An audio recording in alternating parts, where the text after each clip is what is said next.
প্রধানমন্ত্রী ও বিএনপির চেয়ারপারসন তারেক রহমান মজলুম জননেতা আব্দুল হামিদ খান ভাসানীর কবর জিয়ারত করেছেন। মঙ্গলবার বিকাল ৫টায় টাঙ্গাইল সদরের সন্তোষে অবস্থিত মাওলানা ভাসানীর কবর জিয়ারত করেন। প্রধানমন্ত্রীর অতিরিক্ত প্রেস সচিব আতিকুর রহমান রুমান একথা জানিয়েছেন। তিনি বলেন, প্রধানমন্ত্রী তারেক রহমান সন্তোষে মাওলানা আব্দুল হামিদ খান ভাসানীর কবর জিয়ারত করেছেন। তিনি এ সময় ফাতেহা পাঠ করেন এবং মোনাজাত করেন।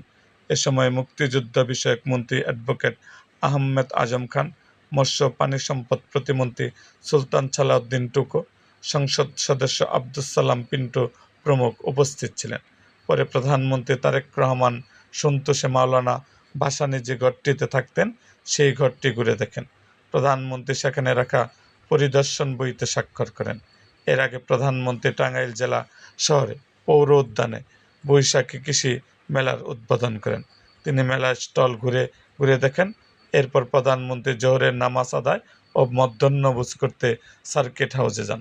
সকালে ঢাকা থেকে সড়ক পথে প্রধানমন্ত্রী দুপুর 11টা 20 মিনিটে টাঙ্গাইল পৌঁছান এবং শহীদ মারুফ স্টেডিয়ামে কৃষক কার্ড পরীক্ষামূলক প্রকল্পের আনুষ্ঠানিক উদ্বোধন করেন।